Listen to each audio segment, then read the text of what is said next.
Hey, welcome to my channel.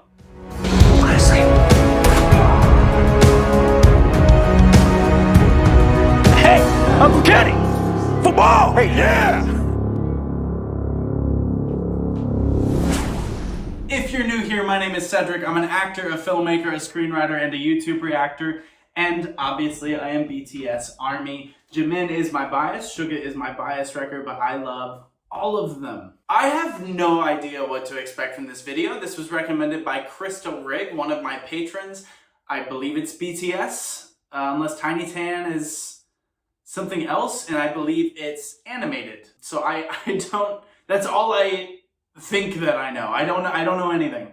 But what I do know is that I need to thank my patrons, including Krista Rig. Thank you all so much for your support of me, of my career, of my auditions, of my screenwriting, of my producing, of my directing, of my acting, of my coffee, of my YouTube, of my habit of buying books. Star Wars love. Thank you for supporting everything because you support me and it means a lot to me. So thank you so much for that. Speaking of support, thank you to all of you who have watched The Coroner's Assistant. It was nominated for 2 Astra Awards and has now been nominated for 11 Indie Series Awards, including myself for Best Leading Actor in a Comedy, which is really wonderful. There's so many amazing performances and I can't believe that I'm up for this. But congrats to all the other nominations from our show as well. They're so deserved, and if you haven't seen the show, I hope you check it out. People are loving it. We're trying to make season 2, and we need people to keep watching it, keep loving it, keep talking about it.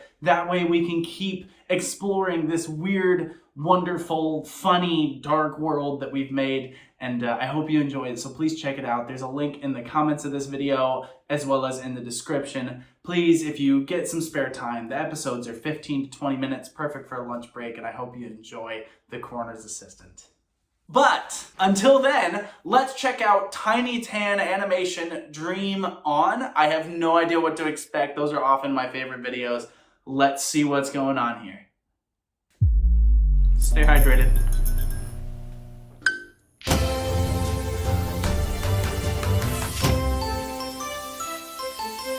Okay, they look so cute. Ah! I need like little figurines of them like that. Those are great. Wow, gorgeous. It looks like the lighting of Roku City.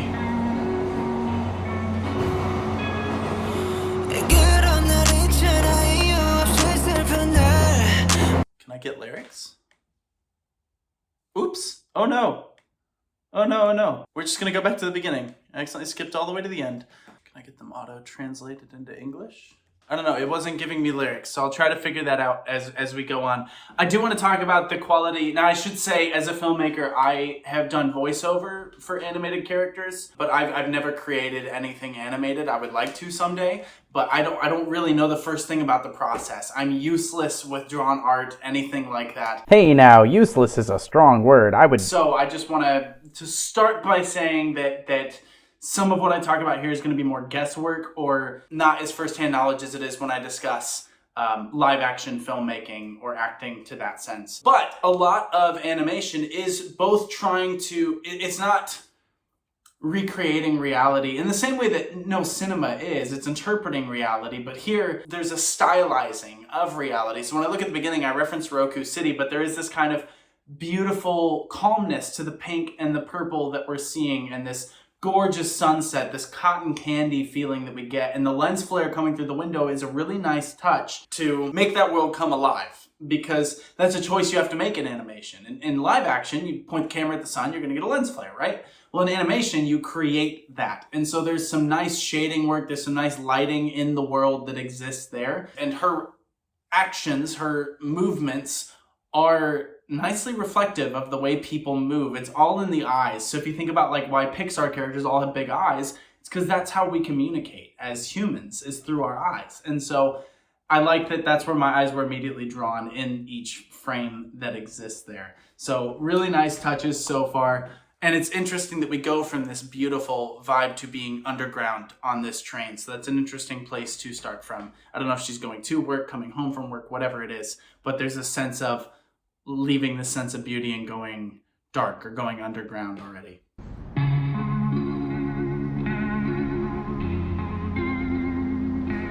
Okay, so that's the train she's on. Yeah.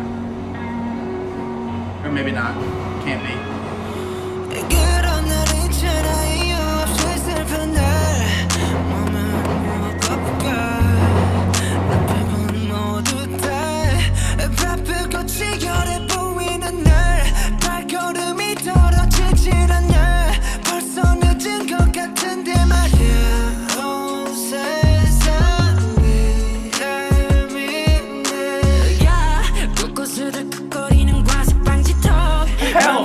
Help me. They are so cute. He's so fluffy, I'm gonna die. Hey guys, I'm so sorry to interrupt this reaction, but I did want to let you know that a new trailer has dropped for a movie that I'm in. It's called Polly Q. It's a beautiful script, a wonderful cast. Getting to learn to play drum set was a blast. It would mean a lot to me if you all could watch the trailer here on YouTube, show it some love. It's punk rock, it's friendship, it's loss, it's grief, it's love, it's everything. So please check that trailer out. There's a link in the corner of this as well as in the description and the pinned comment. Thank you. Okay, so let's talk about world building. Obviously comment on the lyrics when I'm able to explore them because they're not giving me captions on this for some reason. So I don't know what they're saying, but clearly there's kind of an upbeat sense of, hey, you're lonely. There's a really nice touch with her looking out the window and seeing the lights flashing by her. There's a feeling of life racing by as well. There's a sense to that degree that this is kind of reminding me of Inside Out. And then she gets back to her apartment and we see the light coming in and then just darkness. She's laying in bed and there's the shadows that are just all over her when all of a sudden this is glowing and it casts purple and pink and this lovely little sense of adventure with the Tiny Tan, the cutest little BTS members. They're so cute. This is one, such clever marketing because it's like, oh, look how cute they are. You're gonna make $1 million in merchandise sales from people like me that think this is great. Again, with their mission of just like wanting people to find joy and find happiness and find themselves within that, this is a really nice touch, and it's a way to remember that animation is not a lesser medium than live action, and it's something that I see happening in the film industry a lot, and Guillermo del Toro's talked about this.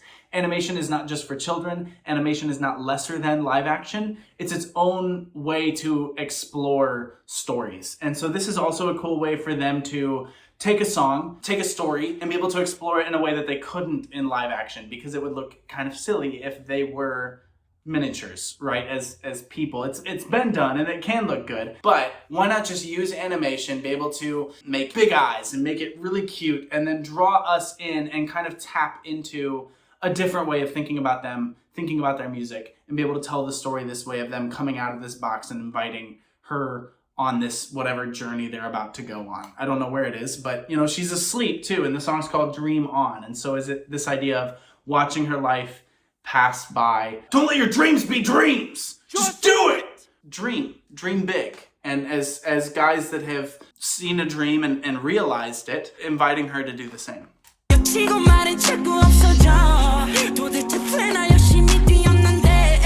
Oh, cool.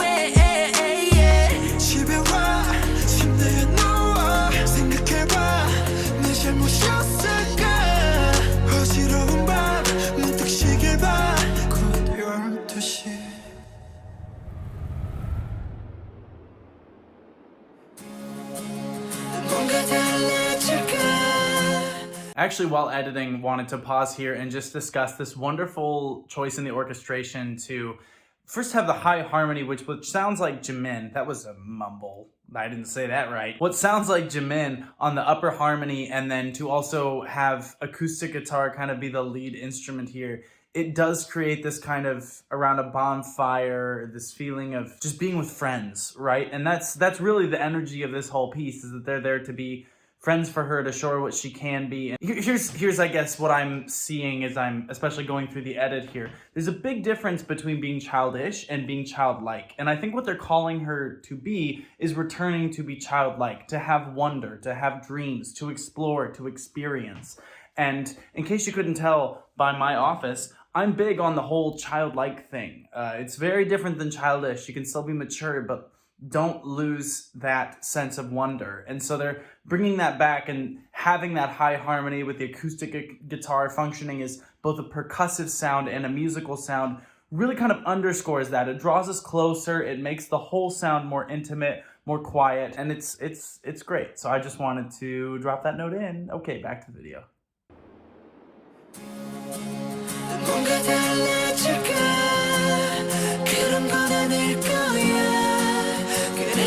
Say hope right here. J-Hope.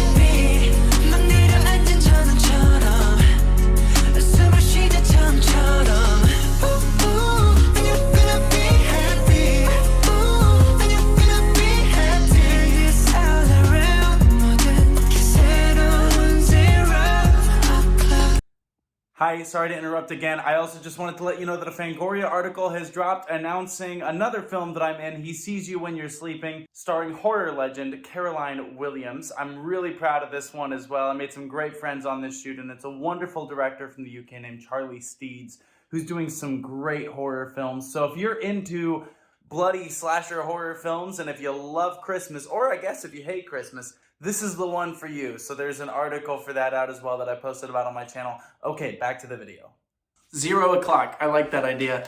You're in a place beyond time, right? In your dreams, things move differently. And there's a sort of Peter Pan feeling of like a little bit of pixie dust. Think happy thoughts and off you'll go. Here's a whale to take you on your journey. And I also think it's interesting, just as a big Star Wars fan, with the whales in Star Wars and how they can kind of supersede time and take people on those journeys too. I think that's an interesting touch. Probably not what they were going for, but me, I'm gonna say it. No, and I love this sense of being able to change her dress, bring this piano, play piano above the clouds. You look absolutely beautiful. You truly belong here with us among the clouds. Thank you.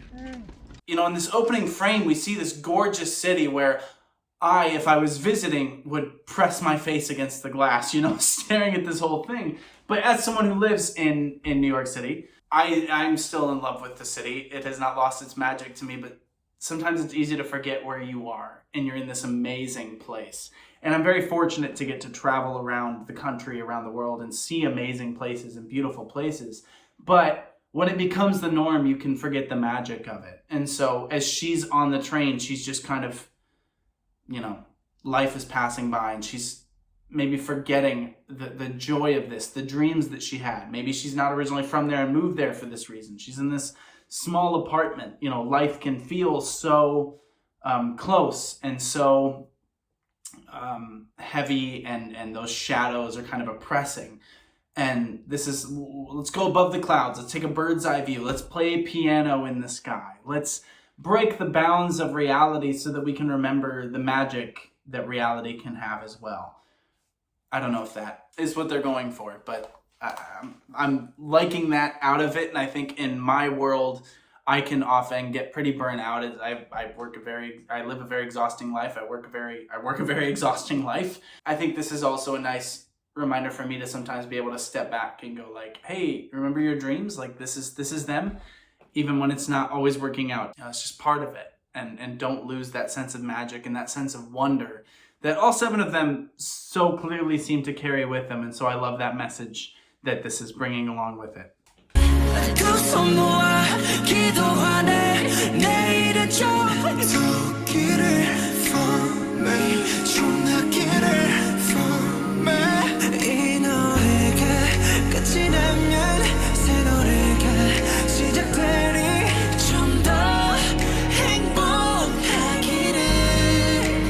Man, listen to Jimin's harmony there.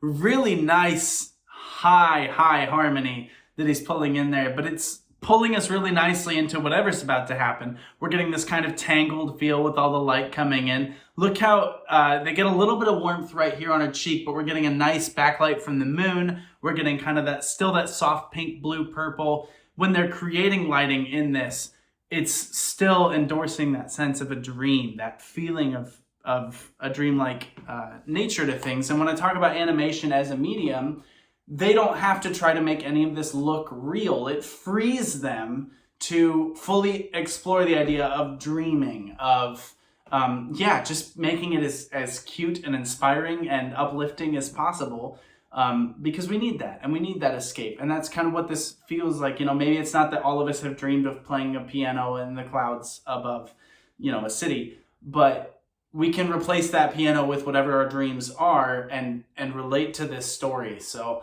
I love that they're able to be freed by the medium that they've chosen to tell this story and to pull this whole thing into it. And I also just love the song. Again, I don't know exactly what the lyrics are saying, but all the vocals have been light and breezy and still very intentional, but bright, and that uplifting pop sound that is, you know, them, it's their sound, but it captures what, you know, I'm assuming that when I get the lyrics, I'll be like, yeah, this makes sense. The way that their vocal approach is from a technique standpoint really reflects what the lyrics are.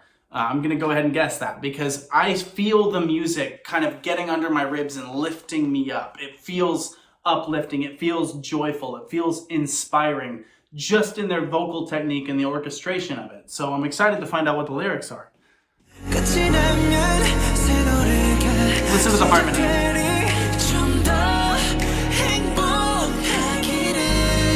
Yeah, gorgeous. Cool. Oh, that's where the whale came from.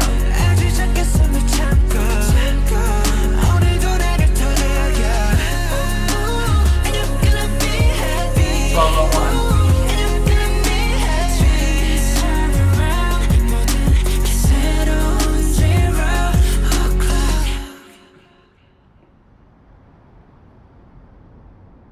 When the song ends, may you be a little happier. I am.